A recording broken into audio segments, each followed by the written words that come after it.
Esto movía mucho el comercio, mucha gente peregrinaba a ese lugar para ir al santuario de la diosa Diana, y había toda una economía alrededor de eso. ¿Será que Dios quiere que esta gente pierda su trabajo? ¿Será que Dios quiere que los hijos de esta gente no tengan para comer?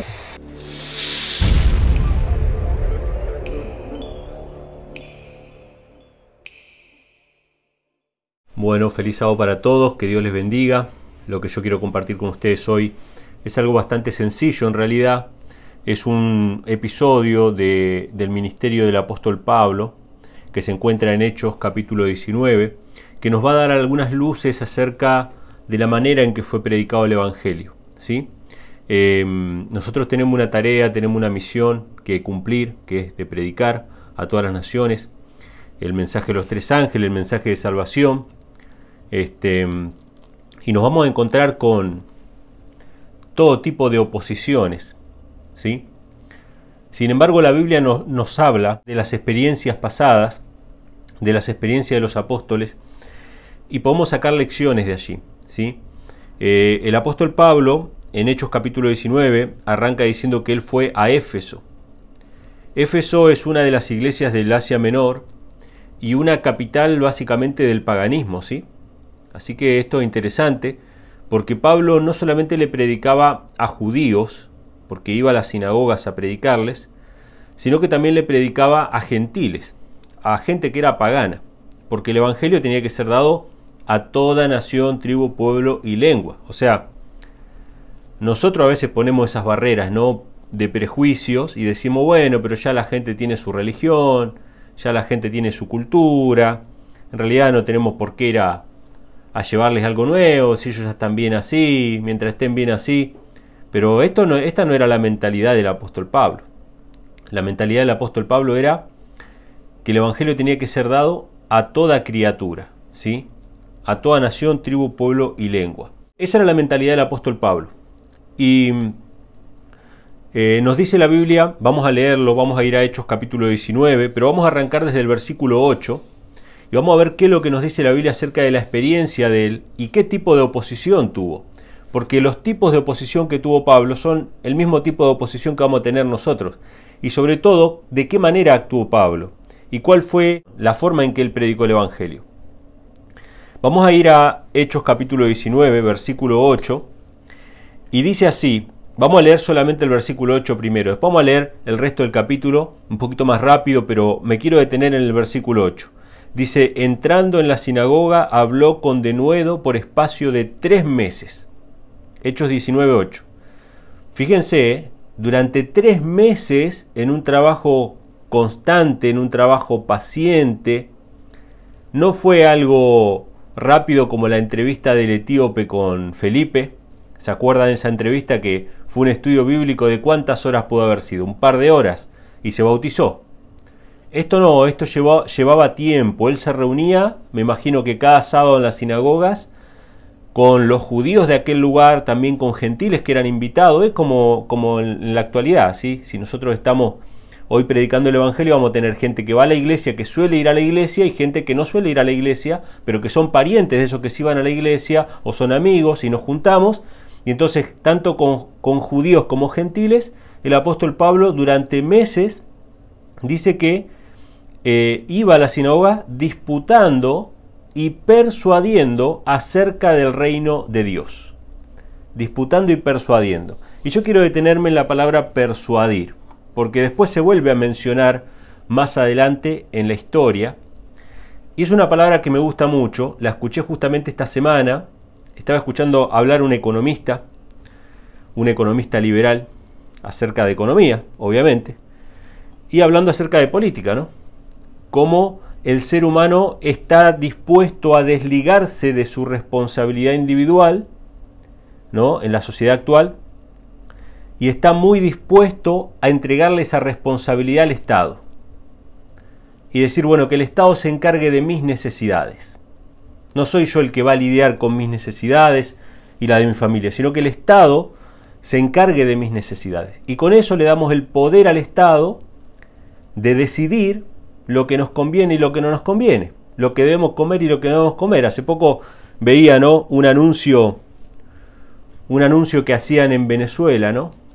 No me acuerdo de qué año sería, pero estaba el presidente ahí, Maduro, firmando un decreto por el cual se garantizaba que para las fiestas navideñas ellos iban a tener tanta comida para comer. Era una compra que hacía el Estado para... Y el que comentaba el video decía, ¿por qué no sería mejor decidir nosotros lo que queremos comer? ¿Por qué tiene que decidirlo el Estado lo que nosotros podemos comer? Y encima recibirlo como una dádiva, ¿no? Entonces este economista decía, ¿no?, que estamos dispuestos a relegar nuestra responsabilidad individual de proveer lo que nosotros necesitamos al Estado, ¿sí? Y entonces el Estado se toma la prerrogativa de empezar a decir qué es lo que nos conviene y qué es lo que no, ¿sí? Qué es lo que deberíamos hacer y qué es lo que no. ¿Quién tiene demasiado y quién tiene demasiado poco? ¿Quién merece un subsidio y quién no merece un subsidio? Etcétera, etcétera, etcétera. Entonces este economista decía, yo creo en la libertad. Y creo que nadie tiene derecho de decirle a otro lo que debe o no debe hacer. Y entonces él hace una salvedad, porque justamente ahí viene el tema de la libertad, ¿no? Lo que sí podemos hacer es persuadir con argumentos y con razonamiento lo que otra persona podría o debería hacer o no. Y ahí aparece esa palabra, ¿no? Persuasión, persuasión. No es bueno que nos obliguen a hacer tal o cual cosa por la fuerza, ya sea esta una fuerza, una violencia física o una violencia psicológica. Pero la persuasión está dentro de las reglas de la libertad. Dentro de las reglas de la libertad, yo puedo tratar de convencer a otra persona de que está equivocada, sin aplicar violencia ni física ni psicológica, es decir, me refiero a violencia psicológica con amenazas o cosas por el estilo, o insultos o degradación, que suele suceder. Se puede usar la persuasión para decirle a otra persona que está equivocado. Y fíjense que acá el apóstol Pablo dice que iba, debatía en la sinagoga y les persuadía. Y yo busqué la definición de persuasión, dice, conseguir con razones y argumentos que una persona actúe o piense de un modo determinado. Entonces nosotros como cristianos, si bien hay un montón de religiones, hay iglesias de todo tipo, cuando nosotros predicamos el Evangelio, no es que le vamos a decir a otro lo que tiene o no tiene que hacer a razón de fuerza o violencia, sino que tenemos que tratar de persuadir por medio de la razón y por medio de argumentos, en nuestro caso argumentos bíblicos, ¿no? Argumentos de la palabra de Dios, de que ellos pueden mejorar su vida y mejorar su camino y mejorar su relación con Dios. Así que me encantó esta palabra de persuasión, porque es determinante para después enfrentar la oposición que el apóstol Pablo tuvo que enfrentar, porque vino una oposición muy grande, que después vamos a ver que todas las oposiciones tenían una raíz económica, ¿sí? Entre los efesios habían muchos paganos que practicaban la magia, practicaban sus religiones, habían judíos que practicaban su religión también, y habían comerciantes que practicaban su negocio. Y gran parte de las ganancias, tanto de los magos como de los judíos que estaban ahí, que tenían su sinagoga, como de los comerciantes, venía de la ignorancia del pueblo. Porque la ignorancia del pueblo hace que se mantengan a personas prácticamente sin trabajar. Entonces, cuando Pablo va a persuadirles acerca de la verdad, empieza a afectar esas ganancias, empieza a afectar esas cuestiones. Y ahí es donde se levanta la oposición. Pero es determinante que el apóstol Pablo les persuadió, sin violencia, de manera pacífica, de manera amistosa les persuadió acerca de la verdad. Versículo 9 dice así, pero cuando algunos se endurecieron y no creyeron, sino que maldijeron el camino delante de la multitud, él se apartó de ellos y apartó a los discípulos disputando cada día en la escuela de un tal tirano. O sea, acá dice que hubo gente que empezó a maldecir el camino. Ustedes saben que el camino es el nombre con el cual se conoció de alguna manera a los cristianos al principio. Después se los llamó cristianos también, pero también se los llamaba los del camino. ¿Por qué eran los del camino? Porque predicaban que Jesús, ¿quién era? Era el camino, la verdad y la vida. Entonces, el único camino al Padre, el único medio de salvación es Cristo Jesús, es su amado Hijo. Entonces, dice que maldijeron al camino. Entonces, ¿qué hicieron ellos? Acá está el límite de la persuasión. Acá podemos sacar una enseñanza muy importante. ¿Hasta qué momento nosotros podemos intentar persuadir a la gente? A que la gente manifieste que no tiene interés.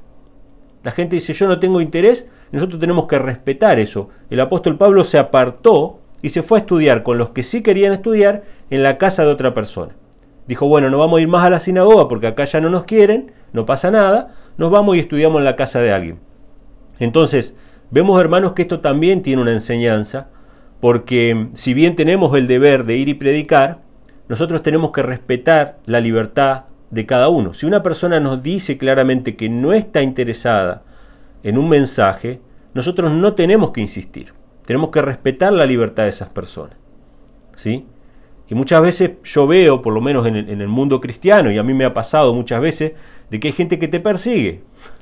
A mí por lo menos me ha pasado y no me gusta y por eso no lo quiero hacer a otros, ¿no? Pero hay gente que te persigue, que está ahí todo el tiempo, uno le dice, no, pero no me interesa eso, y dale con eso. Nosotros como cristianos no podemos ser así, y yo lo veo mucho en el cristianismo esto, ¿sí?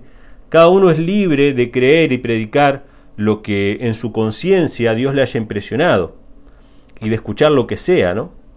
Pero hay gente que pareciera querer convertir a la fuerza a los demás a sus propias ideas, a través de incluso la violencia psicológica, las amenazas, cosas por el estilo. No amenazas directas, sino amenazas de que Dios lo va a desechar, etcétera, etcétera. A mí las amenazas que yo recibo no son amenazas de que alguien me va a venir a buscar a hacerme violencia, pero sí son amenazas o manipulaciones psicológicas del tipo, vos sos una persona que Satanás te está usando, que vas a pagar por eso, porque Dios no está con vos, y ese tipo de cosas. Nadie puede persuadir de esa manera. Nadie puede persuadir de esa manera. Lo único que hacen es cerrar la puerta. Entonces, acá tenemos una enseñanza también del apóstol Pablo que dice que se apartó. Cuando la gente no quiere escuchar, nos tenemos que apartar, ¿sí? Tenemos que respetar, porque quizá no es el tiempo, lo que fuera, ¿sí? Y Dios quizá obre de otra manera. O quizá no, porque la gente tiene derecho a rechazar el mensaje. La gente tiene la libertad de elección de si quiere aceptar o no el mensaje. Entonces en el versículo 10 dice, y esto fue hecho por espacio de 2 años, de manera que todos los que habitaban en Asia, judíos y griegos, oyeron la palabra del Señor Jesús. O sea que durante 2 años el apóstol Pablo predicó a todos, judíos, griegos, eran gentiles, algunos practicaban las artes mágicas, practicaban la hechicería, etcétera, etcétera. Entonces Dios va a utilizar ahora una herramienta, y este pasaje es muy interesante y también nos va a dejar lecciones por lo que dice la mensajera del Señor. Dios empezó a usar otra herramienta aparte de la persuasión con las Escrituras para llegar a los corazones de personas que no estaban tan familiarizadas con las Escrituras, pero que sí buscaban como prueba o como evidencia el poder sobrenatural. Entonces Dios en su sabiduría y en su misericordia que tuvo con aquel pueblo pagano que estaba en oscuridad, en tinieblas, permitió que se hicieran ciertos milagros. Entonces dice el versículo 11, hacía Dios milagros incomparables por mano de Pablo, de tal manera que aún los pañuelos o delantales de su cuerpo eran llevados a los enfermos, y las enfermedades se iban de ellos, y los malos espíritus salían de ellos. ¡Wow! ¡Qué tremendo! ¡Qué cosa!, ¿no? Y esto podría dar pie a muchas personas a pensar que las reliquias son válidas. Ustedes saben que en la Iglesia Católica se estila mucho utilizar reliquias. Tienen por allá el manto de no sé qué, los clavos de no sé dónde, la madera de tal cosa. Hay un montón de reliquias y esas reliquias se les atribuyen poderes milagrosos. Pero me gustaría leerles lo que dice la sierva del Señor, lo que dice la mensajera, hablando acerca de este hecho de milagro. El comentario bíblico de la sierva del Señor dice así: los apóstoles no siempre podían hacer milagros a voluntad. Interesante. Los apóstoles no siempre podían hacer milagro a voluntad porque en realidad la obra no era de ellos. Esto es como, vamos a suponer Moisés, ¿no? Que abrió el mar rojo con el bastón, pero no es que cuando andaban por ahí todo lo que hacía con su bastón era milagroso. Dios hacía el milagro, a través de su instrumento cuando él quería. Dice, el Señor concedía a sus siervos ese poder especial cuando lo exigía el progreso de su causa o el honor de su nombre. En este caso, lo exigía el progreso de su causa, porque él estaba en un entorno rodeado de paganismo, rodeado de personas que practicaban la hechicería, la magia. La única forma en que ellos podían aceptar el mensaje o ver alguna señal del poder divino era no a través de la persuasión, no a través de simplemente los textos, sino a través de poder palpar ese poder. Entonces dice, como Moisés y Aarón en la corte de Faraón, el apóstol ahora tenía que defender la verdad contra los prodigios mentirosos de los magos. Por lo tanto, los milagros que hizo fueron de un carácter diferente de los que hasta entonces había hecho. Así como el borde de la vestimenta de Cristo había comunicado poder sanador a la que buscó alivio mediante el toque de la fe, así también en esta ocasión las vestimentas fueron el medio de curación para todos los que creían. Las enfermedades se iban de ellos y los espíritus malos salían. Sin embargo, esos milagros no fomentaron una ciega superstición. Cuando Jesús sintió el toque de la mujer que sufría, exclamó, «Ha salido poder de mí». Las Escrituras declaran que el Señor hacía milagros mediante la mano de Pablo y era ensalzado, ¿qué cosa? El nombre del Señor Jesús, no el nombre de Pablo. Esto es muy importante. Dice, esto era notorio a todos los que habitaban en Éfeso, así judíos como griegos, y cayó temor sobre todos ellos, y el nombre del Señor Jesús era magnificado. Fíjense cuál fue el resultado de esos milagros. No fue el resultado de que el nombre de Pablo fuera exaltado, o que esas ropas de Pablo fueran puestas como reliquias, y que se usaran constantemente para hacer sanidades o cosas por el estilo, sino que el nombre del Señor Jesús fue exaltado porque de él salió el poder para hacer esos milagros en aquellas personas que creyeron. ¿Sí?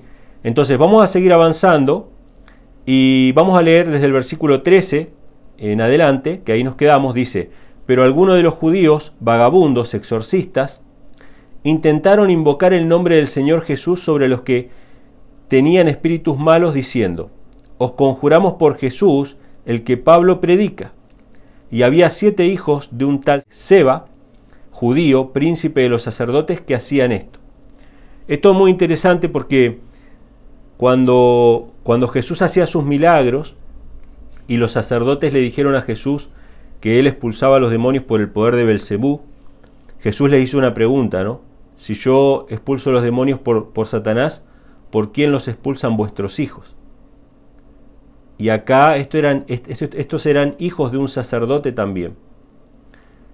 Y también querían expulsar demonios. Y encima se los llama vagabundos, ¿no? Exorcistas vagabundos. Eran vagos. No tenían otra cosa mejor que hacer. Eran vagos. Y querían utilizar el nombre de Cristo y el nombre de Pablo para expulsar demonios. Y dice la Biblia en el versículo 15, y respondiendo el espíritu malo, dijo, a Jesús conozco y sé quién es Pablo, pero a vosotros, ¿quién sois?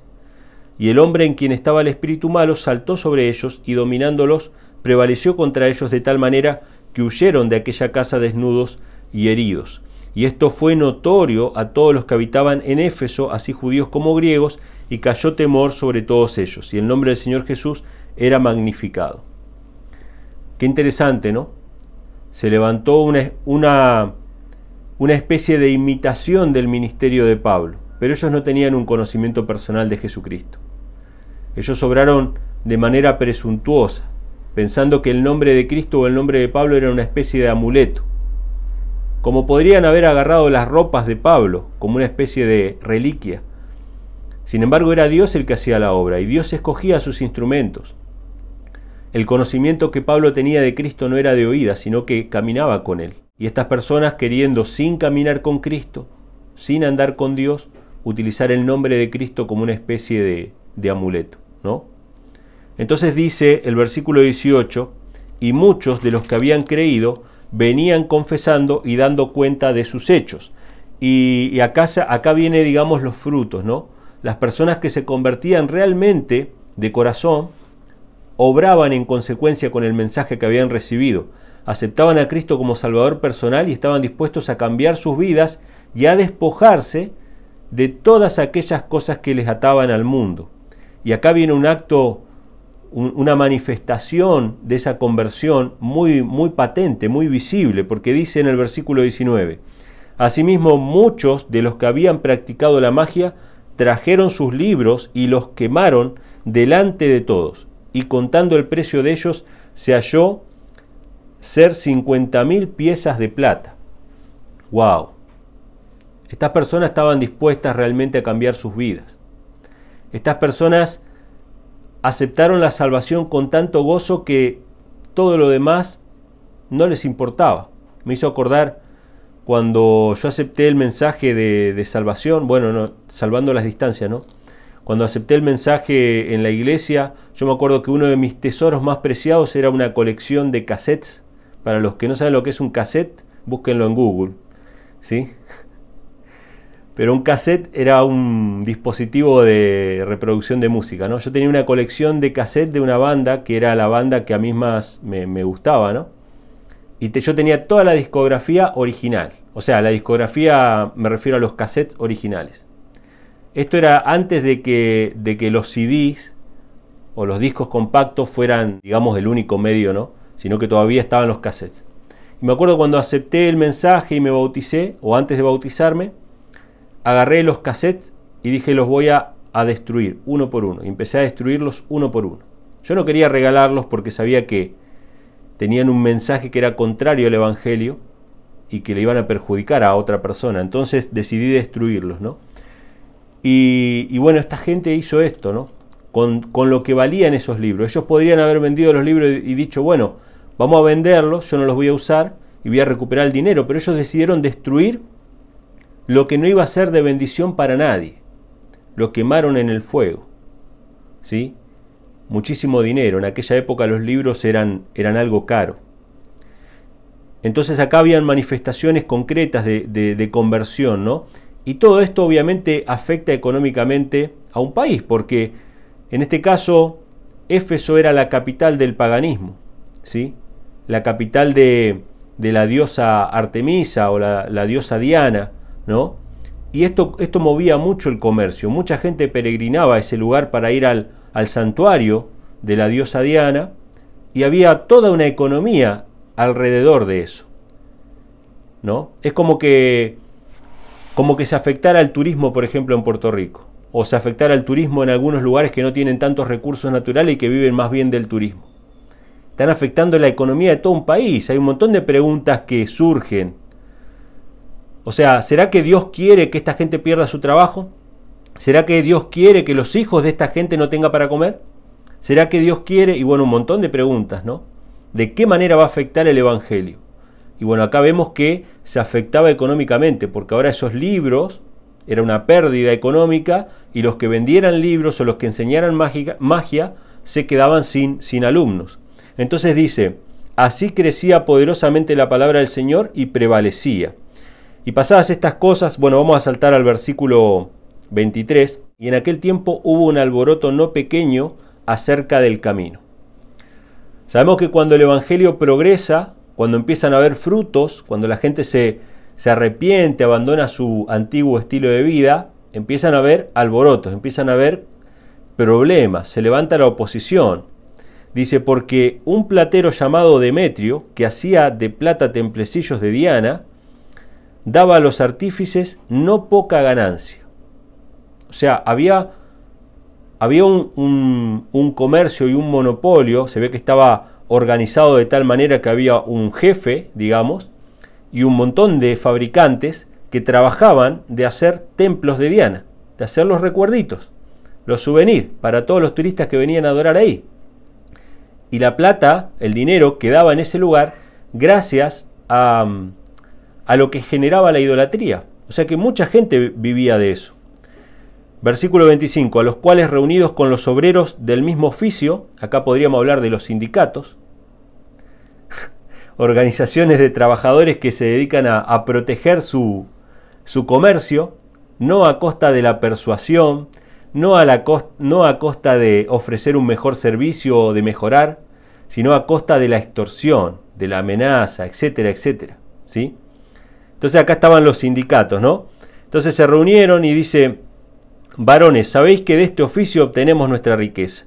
Y veis y oís que este Pablo no solamente en Éfeso, sino en casi toda Asia ha persuadido. Ahí está la palabra, hermanos. ¿Qué hizo el apóstol Pablo? El apóstol Pablo no obligó a nadie, no amenazó a nadie, ¿sí? No sobornó a nadie, él persuadió, dice, y ha apartado a muchas gentes diciendo que no son dioses los que se hacen con las manos. Y no solamente hay peligro de que este negocio se nos deshaga, sino también que el templo de la gran diosa Diana sea despreciado y venga a ser destruida su majestad, la cual adora toda Asia y el mundo. O sea, la debacle total, ¿no? O sea, lo que está haciendo Pablo puede destruir nuestra nación. Se pueden morir nuestros hijos, este lugar va a ser destruido, va a ser despreciado, todo porque él da un mensaje que es políticamente incorrecto, de que no son dioses los que se hacen con las manos. El apóstol Pablo podría haber sido mucho más prudente. El apóstol Pablo podría haber dicho, no, pero bueno, hay que respetar la cultura de la gente, no le vamos a andar diciendo cosas que le compliquen la vida. Además hay toda una economía, hay gente que come de esto, hay gente que vive de esto, estamos amenazando la vida de las personas, mejor no demos este mensaje. Pero no, el apóstol Pablo decía que no son dioses los que se hacen con las manos. Entonces dice, oyendo esto se llenaron de ira y gritaron diciendo, grande es Diana de los Efesios. Y toda la ciudad se llenó de confusión y arrebatando a Gallo y Aristarco, macedonios, compañeros de Pablo, a una se abalanzaron al teatro. O sea que llevaron preso a 2 colaboradores de Pablo y los pusieron ahí en el teatro para juzgarlo. Ya lo querían quemar ahí en la hoguera. Y dice, también algunos de los principales de Asia, que eran sus amigos, enviaron a él rogándole que no se presentase al teatro. Mandaron a decirle a Pablo, Pablo, mirá, la cosa está picante, no te vayas para el teatro. Pablo quería ir a defender su punto de vista, ¿no? Eso estaba en el versículo 30. Queriendo Pablo salir al pueblo, los discípulos no le dejaron. Versículo 32. Unos pues gritaban una cosa y otros otra, porque la concurrencia estaba confusa y la mayoría de ellos no sabía por qué se habían reunido. Si hay algo que funciona siempre y algo que utiliza mucho el diablo, es el movimiento de las masas, ¿sí? La gente va a una manifestación, la gente va a un tumulto ahí, capaz que no sabe ni por qué está, pero ahí van ahí reclamando sangre, pidiendo, ¿no? Tratar de desahogar sus propias angustias y sus propias frustraciones, diciendo, bueno, mi vida es miserable, pero por lo menos que se muera aquel, lo maten a aquel porque tengo ganas de ver sangre. Así se manejan las masas, el diablo lo sabe, los gobernantes lo saben y por eso lo utilizan de esa manera, y ahí estaba todo el pueblo pidiendo la sangre de 2 personas, ¿sí? Sin saber ni siquiera por qué estaban ahí. Entonces dice, en el versículo 33, sacaron uno de la multitud, Alejandro, empujándole los judíos. Entonces Alejandro, haciendo señal con la mano, quería hablar en su defensa ante el pueblo. Interesante detalle que deja entrever este pasaje. ¿Quiénes estaban ahí con la turba también de paganos? ¿Quiénes estaban ahí? Los judíos que les habían echado de las sinagogas, ¿sí? Los cristianos se van a juntar con los paganos en el tiempo del fin para tratar de amedrentar al pueblo de Dios. No van a tener ningún reparo, ¿sí? Entonces dice, pero cuando supieron que era judío, todos a una voz gritaron, casi por 2 horas, grande es Diana de los Efesios. Entonces el escribano, cuando hubo apaciguado a la multitud, dijo, varones efesios, ¿qué hombre hay aquí que no sepa que la ciudad de los Efesios es adorada de la gran diosa Diana y de la imagen caída de Júpiter? Y ya que esto no puede ser contradicho, conviene que os apacigüéis y que nada hagáis precipitadamente, pues habéis traído a estos hombres sin ser sacrílegos ni blasfemadores de vuestra diosa. ¡Wow! ¡Qué tremendo! Un gobernante civil se puso del lado de aquellas personas que habían predicado el evangelio con sencillez, que no habían ido a pintar grafitis a la estatua de Diana, que no habían ido a insultar, que no habían sido agresivos, que les predicaban a los que querían escuchar el mensaje, que habían persuadido sin amenazas, sin insultos, sin ninguna cosa vandálica, que no fueron a pegar carteles o a hacer manifestaciones públicas en la puerta del templo diciendo abajo el paganismo, ni cosas por el estilo, sino que persuadieron personalmente a aquellas personas que tenían el deseo de escuchar y respetaban la voluntad de aquellos que no querían escuchar. Entonces ellos fueron defendidos por este gobernante público que dijo, esta gente no es sacrílega, esta gente está apelando a la razón de la gente. Esta gente no está insultando. Entonces, fíjense cómo se calmó toda la cuestión y dice que si Demetrio y los artífices, el sindicato de fabricantes de imágenes, dice, si Demetrio y los artífices que están con él tienen pleito con alguno, audiencias se hacen y procónsules hay, acúsense unos a otros. O sea, llévenlo a la justicia, hagan el proceso legal que corresponde, pero no hagan esto que están haciendo ahora. Y si demandáis alguna otra cosa, en legítima asamblea se puede decidir, porque estamos en peligro de ser acusados de sedición por esto de hoy, no habiendo ninguna causa por la cual podamos dar razón de este concurso. Y habiendo dicho esto, despidió a la asamblea. Hasta acá termina la historia, hermanos, pero creo que nos deja mucha enseñanza. Nos deja mucha enseñanza acerca de cómo proceder, cómo predicar el Evangelio. Sabemos que pueden haber consecuencias que a simple vista pueden parecer desastrosas y decir, bueno, no vamos a predicar esto porque va a afectar la economía, o va a afectar esto, o va a afectar aquello. Pero si predicamos con sencillez, con el amor de Cristo, persuadiendo a los hombres por la palabra de Dios, apelando a su razón, a su conciencia, ¿sí?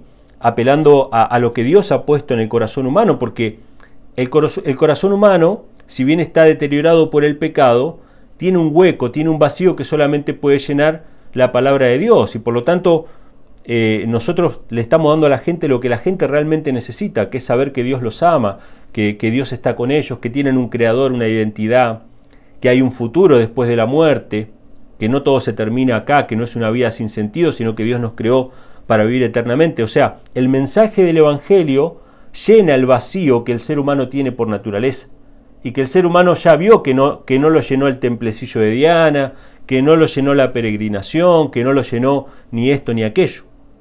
Y se va a levantar oposición cuando prediquemos ese mensaje, porque va a afectar económicamente a mucha gente que lucra con el sufrimiento de la gente.